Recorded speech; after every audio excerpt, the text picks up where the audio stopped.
들어갈게요. 1절부터 보시면 이게 중요한 단어로 시작합니다. 1절 맨 처음 2일 후에라는 단어가 나오죠. 성경도 역사책이면서도 문학책이기 때문에 이 구조를 여러 가지를 씁니다. 예를 들어서 샌드위치로 강조하는 게 있습니다. 예를 들어서 5단계가 있으면 강도가 제일 약한 거를 처음과 끝에 놓는 거예요. 그거보다 좀 센 거를 그 사이에 놓고 가장 강도 중요하게 요구하고자 하는 걸 가운데다 넣는 방식이 있어요. 또 어떤 것은 반복하는 게 있고요. 오늘 이 반문 첫 단어는 아주 중요한 단어예요. 2일 후에라는 것은 이스라엘 사람들이 쓰는 그 문학적인 기법으로서 앞에 것과 뒤에 게 전환되는데 정말 중요한 얘기를 할 때 2일 후에라는 단어를 넣습니다. 문학적으로 볼 때는 앞에가 뭐가 있냐면 자기가 이제 죽으면 나의 시체를 이스라엘 땅에 묻어달라는 야곱의 유언이 47장에 나오고요. 48장은 2일 후에라는 이어지는 게 아니고요. 사실은 시간이 한참 흐른 뒤의 이야기입니다. 2일 후에 어떤 사람이 요셉에게 말하기를 내 아버지가 병들었다 하므로 이게 무슨 얘기냐면 여기 병들었다는 단어는 이제 심각한 소생할 수 없는 회복 불가능한 상태의 병을 말합니다. 무슨 말인지 이해하시죠? 그래서 가족들에게 통보한 겁니다. 우리나라도 똑같은 문화가 있어서 이건 이해가 확 옵니다. 그렇죠? 임종이 가까웠으니 병원에서 혹시 부릅니다. 가끔 위독하십니다. 그러다 안 돌아가시고 그러다가 못 보는 경우도 있지만 그 몇 번 유독을 넘기시다가 돌아가시잖아요. 이거 병원 측에서 의무는 없어요. 그런데 병원 측에서 이런 상황에는 꼭 통보를 해주죠. 마찬가지예요. 여기 어떤 사람이 요셉에게 말하기를 내 아버지가 병들었다 하므로 그러니까 요셉은 뭘 가장 중요한 걸 챙겨가죠. 그게 뭡니까? 므낫세와 에브라임이에요. 함께 가니 어떤 사람이 야곱에게 말하되 왜 야곱에게 말하냐면 뒤에 또 나옵니다만 야곱이 나이가 먹어서 이제 병들었으니까 그의 귀는 들리는데 눈이 멀었나 봐요. 그러니까 야곱에게 말하되 내 아들 요셉이 내게 왔다 하므로 이스라엘이 힘을 내어 침상에 앉아. 여기 1절도 뭐에 대한 이야기를 하고 있냐면 아버지가 이제 야곱이 죽을 때가 됐으니까 이제 자식들이 아버지의 임종을 보러 왔다. 이 내용 전체가 하나님이 사람을 통해 축복하시는데 그 축복권을 누가 주고 있냐면 이제 숨이 꼴딱꼴딱 넘어가기 전인 야곱이 지고 있다는 얘기예요. 그 야곱의 축복을 받으러 다 모이는 거예요. 그런데 그게 1절에 표현하고 있고 2절에 이스라엘이 힘을 내어 침상에 앉아라는 단어도요. 우리가 배워야만 알 수 있는 단어인데 이게 무슨 뜻이냐면 많이 드셨다라는 뜻이에요. 왜 그러냐면 아마 들어보신 분도 계실 겁니다. 여기 야곱의 아버지도 야곱과 이스마엘하고 이 둘 중에서 축복하기 전에 이삭이 뭘 요구했죠?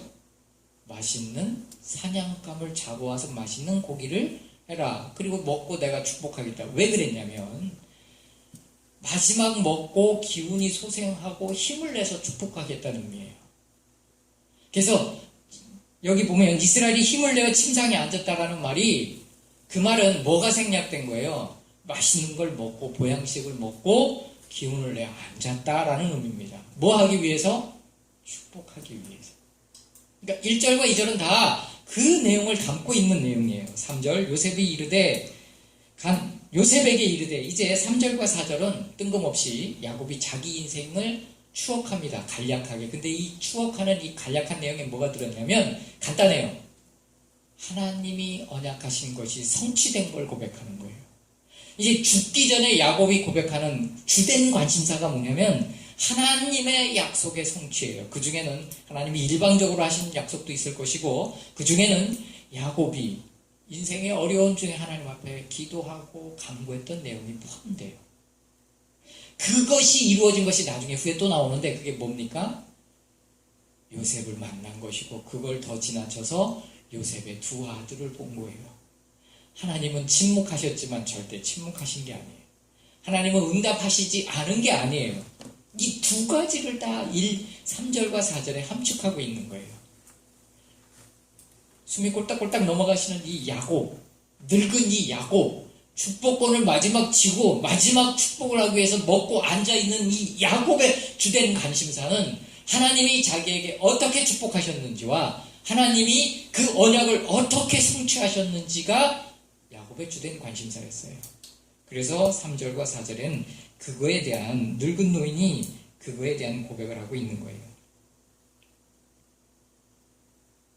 3절에 먼저 보면 루스라는 단어가 나오는데 이 루스는 베델이라는 지역의 옛 이름이에요. 그러니까 똑같은 곳이에요. 그러니까 루스에서 똑같은 말이에요. 하나님이 여러분 야곱 그러면 어디예요? 돌베개 베고 잔 곳이에요. 바로 거기에요. 참 단어를 이렇게 바꿔놓음으로써 어떨 때는 더 감동될 때가 있어요. 그냥 베델 그랬으면 돌베개 베고 잔 곳 이러면 되는데 그는 달리 표현을 해요. 옛 지역 이름. 영원한 기업. 여기 비록 전체는 지금 애굽에서 와 있는 기업, 요셉이 물려받은 기업을 인정해요. 야곱도. 근데 그거는 영원하지 않아요. 그는 지금 영원한 하나님께서 약속하신 그 기업에 대한 이야기를 하고 있는 거예요. 돌아갈 땅, 그리고 자기도 거기에 묻히기를 소원하는 땅. 5절에 보시면 에브라임과 므낫세는 내 것이라 라고 말하고 있습니다. 사실상 간략하게 설명을 할게요. 에브라임, 므낫세는 내 것이고 그 다음에 낳는 아들은 네 이름을 따르라. 그런 표현이거든요. 그럼 뭐예요? 한마디로 아버지의 이게 이 시대는 요즘 그 설교를 들어보면 고대 근동 지역에서는 이라는 단어를 자주 쓰더라고요. 많이 배우신 목사님들은. 그럼 나도 그렇게 얘기를 할게요. 고대 근동 지역에서는 자식의 자식을 양자로 삼는 게 흔했어요. 쉽게 말해서 요셉의 아들이 되나 야곱의 아들이 되나 똑같은 거지만 다른 게 뭐예요? 야곱의 축복을 이어받는 거예요. 그런데 요셉은 실제로 몇 지파를 축복받은 거예요? 3지파를 받은 거예요. 이렇게 따지면 어마어마한 거예요. 그렇죠? 그렇죠? 에브라임, 므낫세. 에브라임을 앞세웠습니다. 동생임에도 불구하고 에브라임과 므낫세는 야곱의 이름을 이어받고 요셉은 너니까 네 이름 물어받고 네 자식도 네 이름 물어받고 실제로는 세 지파의 이름을 물려받은 거죠. 그 얘기를 하고 있는 겁니다. 그 다음에 가장 7절에 보면 또 과거를 이렇게 왔다 갔다 합니다. 가장 큰 상실이었던 라헬을 잃었던 이야기를 하고 있습니다. 무슨 얘기예요? 자기도 이제 라헬을 뒤쫓아갈 거다라는 걸 한 번 더 강조하는 겁니다. 그리고 라헬이 묻힌 곳에 자기를 묻혀달라는 얘기가 들어있고 하여튼 같이 매장해달라는 얘기는 없지만 그게 포함되어 있는 의미라고 우리는 쉽게 이해할 수 있습니다. 우리와 인사하는 문화라든가 우리는 안녕하세요라고 예전에 인사를 해왔잖아요. 밤새 안녕하냐는 그런 의미였고 이스라엘은 샬롬이라는 하도 침략이 그러니까 여러 가지 이 그 문화적인 게 비슷한 게 몇 가지가 있는데 그 중에 하나가 바로 이거예요. 자기 그 사랑했던 여인이 죽은 거에 대한 추억을 하는 건 뭐예요? 나도 그와 같이 묻히고 싶다라는 게 이게 포함된 거예요. 뭐예요? 이제 자긴 정말 마지막이란 이야기예요. 어쨌거나 가장 그 다음에 이제 8절에 오늘 본 8절부터 이제 우리가 읽어보았습니다. 그러면 8절에 뭐가 나옵니까? 누구냐라고 묻습니다. 누가요? 야곱이. 근데 이건 앞에 분명히 누가 왔다는 얘기를 들었어요. 그러면 요셉의 두 아들도 왔다는 얘기를 들었을 겁니다. 그런데도 요셉은 다시 묻습니다. 이유가 뭘까요? 자기 아버지처럼 자기도 눈이 어두워서 이 축복이 어긋날까봐 묻는 겁니다. 다시 확인하는 거예요. 네?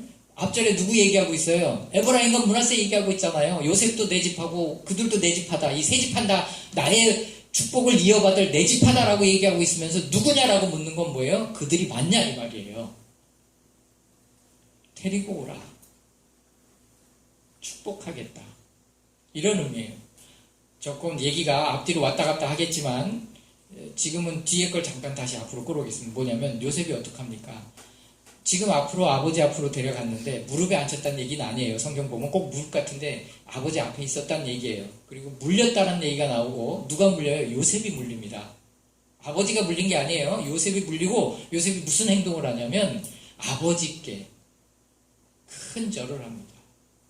이건 무슨 행위냐면 신학을 해야만 알 수 있고 주석을 읽어봐야만 알 수 있는 행위인데 뭐냐면 그만큼 축복을 열망하는 거예요. 찬양하는 거고 갈망하는 거예요. 무엇을요? 자기 인생도 복받는 게 중요한데 자기 인생보다 앞서잖아요, 자식들이. 그렇죠? 그리고 자기는 세 번째로 밀려났음에도 불구하고 그는 엎드려 하나님께 또 야곱에게 이 늙은 눈먼 이 사람에게 경의를 표하면서 축복해달라고 지금 행위로서 보여주는 거예요. 근데 야곱이 왜 확인했냐면 분명히 아버지의 의중은 틀렸어요. 이삭의 의중은 틀렸어요. 자기 길을 축복하고자 했던 게 아니에요. 그런데 그럼에도 불구하고 한 축복이 그대로 임했어요. 요셉도 바꾸려고 했죠. 소용없어요. 이 눈먼 늙은 노인의 축복이 더군다나 그 의지대로 하는 축복이 그대로 될 것은 요셉도 알고 있고 야곱도 알고 있다는 의미예요. 나는 우리 할머니의 기도를 지금도 굉장히 크게 생각합니다. 자식들한테 가야 될 축복이 우리 어머니가 가가지고 성전 건축원금 내줄 테니까 그 축복 우리 효성이한테 넘기라고. 그게 효과가 어머니 의중은 할머니 의중은 중요하지 않아요. 그렇게 하자라고 계약을 맺은 게 중요한 거예요. 여기에도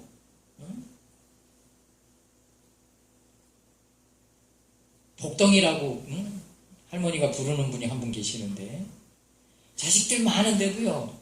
저 자식만 이뻐하는 아는 권사님이 있어요. 그건요. 소용없어요. 축복권은 누구에게서부터 오느냐? 조상부터 오는 거예요. 이 늙은 노인이 뭐가 있겠어요? 아무것도 없어요. 그런데 그 요셉이 그 아버지가 자기 두 아들 축복하고 자기를 축복하겠다고 하니까 물러나서 침상모태에서 그 경의를 표하는 모습이 뭡니까? 아무리 작은 교회 목사라도 아무리 작은 가정의 가장일지라도 그 축복권은요 절대 무시하지 못합니다. 할렐루야. 제가 오늘 이 본문을 잡은 이유가 있어요. 나도 내 인생을 하나님이 축복하시길 갈망하고 여러분도 여러분 인생을 하나님이 축복하시기를 갈망합니다. 할렐루야. 그런데 오늘 이 본문을 잡게 된 계기가 뭐였냐면 금요일날 엊그저께 여의도 순복음교회 권사회 회장을 뽑는데 저랑 굉장히 가까운 분이에요. 이영훈 목사님, 그 교회 담임 목사님이 왔더라고요. 그리고 권사회장을 안수로 세우는데 제가 느낌이 왔어요. 목사님도 그렇고 나도 옆에서 이렇게 보는데 저쪽에 뒤에서 앉아서 보는데 목사님이 기도할 때 왜 목회자들은 느낌이 올 때가 있거든요. 무슨 말인지 이해가 되시죠? 딱 머리에 손을 얹는 순간 느낌이 있어요. 뭐라고 기도를 해주시냐면 이 직분을 잘 감당함으로써 자손만대 가족 복 그 여의도 순복음교회 특징적인 그 축복 기도가 있잖아요. 그 기도를 쫙 하시더라고요. 그리고는 끝냈는데 목사님이 무슨 생각이 들었는지 기도합시다 하고는 그거를 마이크에 대고 그러니까 마이크 안 대고 기도한 거를 마이크에다 대고 다시 한번 기도를 하더라고요. 근데 여러분 조건부 기도 제목이지만 제가 느낀 게 있어요. 조건부 기도 제목이 아니다라는 거예요. 이렇게 해야 이렇게 축복하신다라는 것처럼 들리는데 그게 아니다라는 게 들리는 거예요. 저는 나도 모르겠어요. 나는 목회자니까 그게 느꼈는지 모르겠는데 여러분 하나님이 조건부로 축복하실 때 야곱에게 그렇게 하셨거든요. 근데 실제로 그게 그렇게 됐나요? 아니에요. 물론 조건부는 지켜야 되지만 하나님이 그렇게 하지 않으셨어요. 결과적으로는 그게 다 너는 이렇게 하면 이렇게 될 것이다 라고 해서 이렇게 하면이 됐지만 무슨 말인지 이해가 되시죠? 마찬가지예요. 하나님 우리에게 축복하실 때 사실상 불공정 거래, 불공정 계약이에요. 누구한테? 하나님께 불공정한 계약인 거예요. 100%. 그리고 알면서도 그렇게 우리랑 언약을 해주세요. 나는 그 기도를 보면서 저 가문이 복을 받겠구나. 네가 이렇게 하면 되는 게 아니에요. 그거 아니라니까. 그건 이미 모르죠 또. 근데 절대 그럴 분으로 안 보여. 느낌이 확 왔어. 그래서 나는 그걸 딱 보면서 우리 교회도 이런 축복이 있으면 얼마나 좋을까. 하나님의 축복은 취소되지 않아요. 여기 이삭도 아마 바꾸고 싶었을 거예요. 야곱과 이스마엘하고의 이 축복이 바뀌었잖아요. 어느 순간 바뀌고 싶었지만 그는 바꾸지 않았어요. 야곱도 마찬가지예요. 야곱도 에브라임과 므낫세를 축복할 때 요셉이 뭐라고 했을 때 나도 안다 하시면서 자기 의지대로 기도해 주셨어요. 여러분, 우리는 우리 조상들의 축복이 있습니다. 우리는 목회자의 축복이 있습니다. 오늘 이 야곱의 기도가 여기 읽어보시면 모든 환난에서 보시면 뭐가 나옵니까? 어딨나요? 나를 보호하신 하나님, 나를 기르신 하나님. 몇 절에 있나요? 15절에 있나요? 봅시다. 그가 요셉을 위하여 축복하여 이르되 내 조부 아브라함과 아버지 이삭의 섬기던 나의 출생으로부터 지금까지 나를 기르신 하나님, 나를 모든 환난에서 건지신 하나님. 주석에서는 나를 지금까지 기르신 하나님, 나를 모든 환난에서 건지신 하나님을 같은 걸로 봐요. 단어가 똑같다는 얘기가 아니고요. 무슨 말인지 이해가 되시죠? 내용은 분명히 틀리지만 같은 걸로 봐요. 주석에서는. 근데 이게 뭐냐면 주석은 이렇게 번역을 해놨어요. 기업 물을 자의 특징. 그러니까 뭔 말이에요? 기업 물을 자는 사실상 하나님이 법적으로 제도로 정해놓으신 내가 어려움을 당할 때 나를 도와줄, 나를 구출해줄 가족이나 친척을 말해요. 근데 야곱은 아무도 없었어요. 야곱은 그의 보호자가 아무도 없었어요. 그걸 지금 축복하고 있는 거예요. 누구에게요? 요셉에게. 이미 요셉의 삶은 이루어졌지요.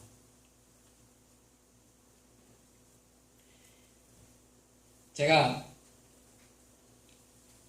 뭔 얘기를 하고 있습니까? 축복은 번복되지 아니합니다. 뭐 때문에 이걸 보냐면 이 본문이 여러분 제사장의 축복은 민수기 10장을 인용한 축복입니다.